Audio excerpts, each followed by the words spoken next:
Hello everyone, welcome you all to this new video. So in my previous video, we had started with the discussion related to oscillators, where we have seen how the frequency of oscillations are built. So what is the basic frequency obtained with respect to frequency of oscillations? Different categories under sinusoidal operations we have seen.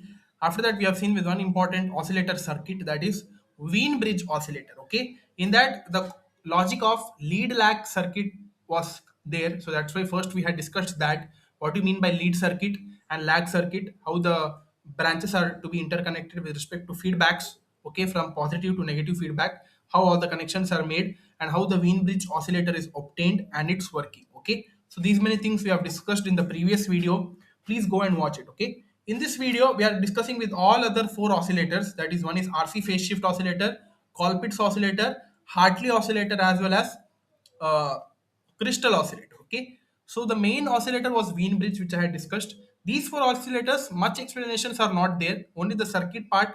What is the main change in that? Because the feedback path remains the same as we have seen in the Wien bridge. Okay, so feedback path would be common for all the oscillators, but there are some initial changes which you need to be knowing for these four. Okay, so that we'll discuss one by one, starting from RC phase shift oscillator. So this below figure, that is figure 23.13, this figure is a phase shift oscillator with the three lead circuits in the feedback path. Okay, so we are having three lead circuits here. So you see here, this is the feedback path, right, which is given from output to the non-inverting terminal, and these are the three lead circuits which you need to be seeing here. Okay, the connection of RC in parallel branches are the lead circuits which are mentioned here. Okay, as you recall the lead circuit, it produces a phase shift between 0 to 90 degree depending on the value of the frequency, right? So at some frequency, the total phase shift of the three lead circuits would be approximately equal to 180 degree, and it would be 60 degree each. It would be dividing at three lead circuits. Okay, the total phase shift is 180 degree, right? Since it is using three lead circuits, so totally 180 by 3, approximately 60 degree for each.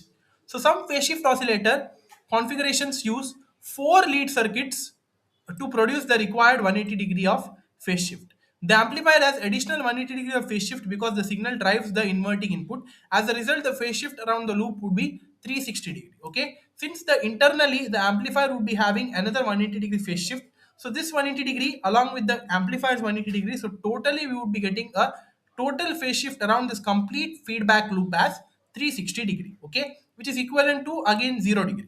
So if AVB, that is AV into beta, is greater than 1 at this particular frequency, oscillations can start. Okay, so for this condition, for the complete 360 degree loop condition, for the phase, we need to be strictly having the value of AV into beta greater than 1 in order to obtain the oscillations in this RC phase shift. Okay, yeah. So this below figure 23.14 shows an alternative design for this condition which is provided here. That is, it uses again three lag circuits now. Okay, so these are the three lead circuits, that is the series connections, and these are the parallel connections through this feedback path which is fed. Okay, these are the three lag circuits. So the operation is similar. Here the amplifier produces 180 degree of phase shift, and the lag circuit contribute 180 degree. Some higher frequency get a loop phase shift of 0 degree altogether. Okay, 360 or 0 degree. If AV into beta is greater than 1, at this frequency of oscillations can start same as this condition. The phase shift oscillator is not a popular circuit. Again, the main problem with the circuit is that it cannot be easily adjusted for a large frequency range. Okay, so with respect to the feedback fed to it, the one by one the lead and lag circuits are used, and with respect to the phase shift changing from 0 up to 360 degree coming back to 0, so it would be basically an operation in the one single loop here. Okay, one single loop the operation takes place. Okay, it would be moving around from 0 degree and it comes back to one uh, again 0 degree based on the in between lead lag circuits used here. Okay, so this is the phase shift oscillator with three lead circuits, and this is the phase shift oscillator with three lag circuits. Okay, so this is basically an RC phase shift oscillator. Now we'll see with the Colpitts oscillator. What do you mean by Colpitts oscillator? So, so this below figure shows the Colpitts oscillator. The voltage divider bias sets up a quiescent operating point. Okay, so this operation we have discussed already in the first module. What do you mean by VDB analysis? In that VDB load line analysis, we have seen one parameter which is called as a Q point, right, or an operating point. So with respect to that, this Colpitts oscillator needs to be built. Okay, yeah. So the voltage divider bias sets up a quiescent operating point. The RF choke has a very high inductive reactance. So what do you mean by this inductive reactance here is basically it would be providing a reactance based on the radio frequency which is generated through this oscillations. Okay, oscillations are periodic oscillations. So with respect to periodic oscillations generated, this radio frequency is to be obtained in this Colpitts oscillator. For that we require the voltage divider bias circuit. Okay, so that's why in this feedback path, so in this initial input path, we are using one NPN transistor, and the voltage divider bias connections is to be obtained, where it consists of an emitter resistance, and at the collector side we are having this RF choke, radio frequency choke, and here the two inputs resistances, that is R1 R2, along with the coupling capacitor C3, and this is the bypass capacitance used with respect to RE, and these are the C1 C2 capacitors, and this is the basic Colpitts connection which is required. Okay, we need to be knowing that for a radio frequency RF choke for a Colpitts oscillator, this is the basic structure. It uses two capacitors and one inductor. Okay, this is very important, guys. You need to be noting it down. Very easy. Okay, this is VCC, and we are having V out here. So just before V out, this initial input terminal, that is the base terminal, would be provided to this Colpitts curve, and that is called as Colpitts oscillator, through which two capacitors and one inductors are to be obtained. Okay, so with respect to that RF choke, let us see now what happens here. So it appears open to the AC signal. Okay, AC signal is open for this RF choke because RF choke would be allowing all the AC signals and blocking the DC signals, right? So the circuit has a low frequency voltage gain of RC divided by RE dash, where RC is the AC collector resistance. Because the RF choke appears on the AC signal, the AC collector resistance is primarily the AC resistance of the resonant tank circuit. So this AC resistance has a maximum value at resonance. Okay, so that's why we would be getting the collector resistance value as maximum, because it uses a resistor tank circuit at the transistor terminals. Okay, resistor tank means all the initial values are all of resistors, right? Which is surrounding this RF choke, all the values are resistances, and these capacitances, which these are the helping parts in order to be using the blocking of the DC signal. Okay, because for only the allowance of AC signals we require capacitor in order to block DC signals. Okay, so with respect to that, maximum value is obtained at resonance for the Colpitts oscillator, and these are the parameters of the Colpitts oscillator which you need to be knowing. One is the resonance frequency, that is FR is equal to 1 divided by 2 pi into square root of LC. This is very important.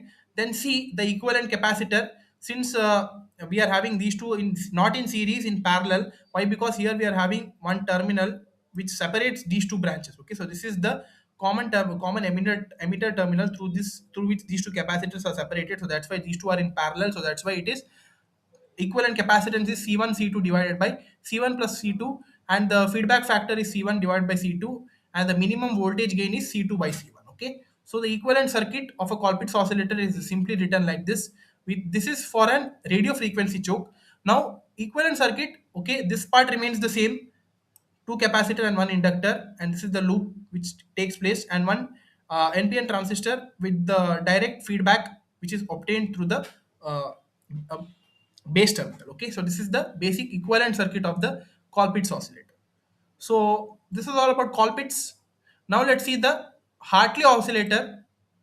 This same as Colpitts, only it uses RF choke and VDB analysis, but only change is there in the this side. Okay, here we are using one capacitor and two inductor. Okay, at the inductor side the branches are getting separated, and that's only one change. Rest all the things remains the same. This bypass capacitor, VDB analysis part, radio frequency choke, VCC, and the coupling capacitor connections are the same. Okay, at this terminal output is checked, and here also the resonance frequency is 1 by 2 pi square root of LC.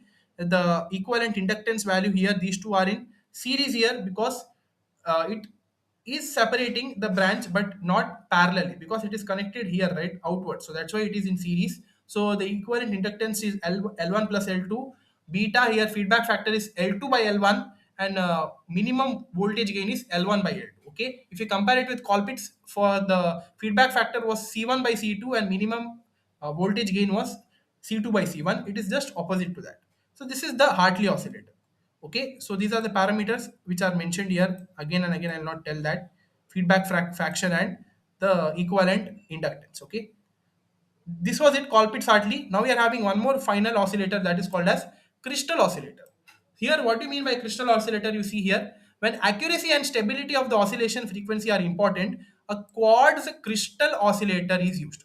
What this basically does is, it would be telling the major difference between capacitor and inductor, and when required it would be using that based on the clock pulses. Okay, abbreviated clock pulses, this crystal oscillator works. So in this below figure, the feedback signal comes from a capacitive tap.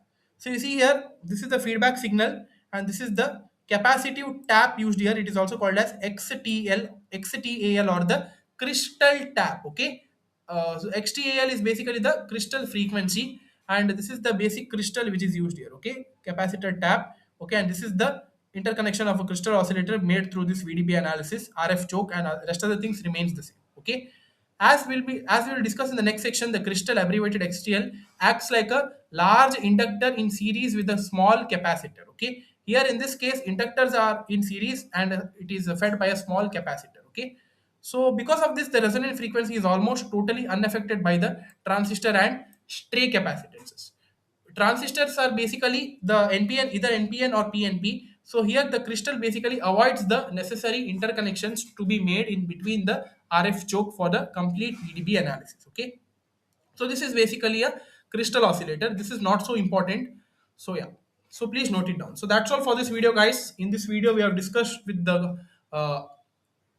RC phase shift oscillator, crystal oscillator, Colpitts oscillator, as well as Hartley oscillator. Okay, please go through it and study all of them. In the next video, we are going to be discussing with the triple five timers, monostable as well as astable operation, and then we'll conclude this module. Okay, so yeah, that's all.